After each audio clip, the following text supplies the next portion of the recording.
Remaining கிளாத்தில் sleeve marking பண்ணலாம். எப்பவுமே ஸ்லீவ் மார்க் பண்ணும்போது இந்த க்ளோஸ்டு போர்ஷனாக இருக்கணும். கிளாத்தில் க்ளோஸ்டு போர்ஷன் வச்சுக்கோங்க. நான் இப்போ ஷார்ட் ஸ்லீவ் வைக்க போகிறேன். உங்களுக்கு 3/4 ஸ்லீவ் வைக்கணும்னா 1.25 மீட்டர் கிளாத் வாங்கணும். 1 மீட்டர் பத்தாது. என்னோடய ஸ்லீவ் லென்த் வந்து 5.5 ப்ளஸ் 1/2 இன்ச் எக்ஸ்ட்ரா நான் எடுத்துப்பேன்.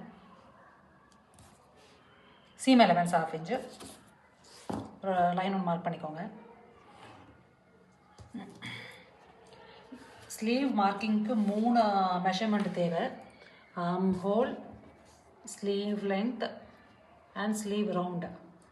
Arm whole 18, so divided by 2 பண்ணும்போது 9 எடுக்கணும். ஸ்லீவ் லென்த் வந்து 5.5 வச்சுருக்கேன்.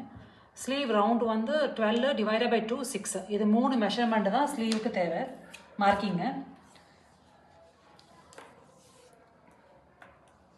ஃப்ரண்ட்லேருந்து 3.5 மார்க் பண்ணிக்கோங்க. இது வந்து ஸ்டாண்டர்ட் மெஷர்மெண்ட். 3.5 மார்க் பண்ணிட்டு ஒரு லைன் ஒன்று போட்டுக்கோங்க. ஸ்லீவ் க்ராஸாக போட்டிருக்கேன், sorry. Sleeve armhole 9. So நீங்கள் இங்கேருந்து ஆர்ம் ஹோல் 9 மார்க் பண்ணணும். இங்கேருந்து ஆர்ம் ஹோல் 9 மார்க் பண்ணிக்கோங்க. Plus 1.5 seam allowance.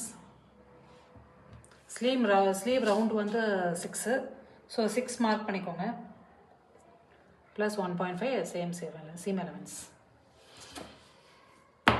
ஜாயின் பண்ணிக்கோங்க.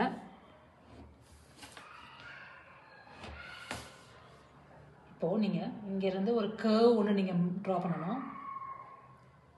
நீங்கள் ஹேண்டிலும் ப்ராக்டிஸ் பண்ணிக்கலாம், இல்லைன்னா ஸ்கேலை வச்சும் யூஸ் பண்ணலாம். இது வந்து பேக் கர்வ்.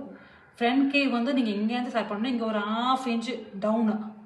ஸோ நீங்கள் இங்கேருந்தே பண்ணி கொஞ்சம் டவுனில் மேக் பண்ணி நீங்கள் இதில் போய் ஜாயின் பண்ணிக்கலாம். அவ்வளோதான். ஸ்லீவ் ரொம்ப சிம்பிள். இவ்வளோ தான் மார்க்கிங். இதை நீங்கள் அப்படியே கட் பண்ணி எடுத்துக்கலாம்.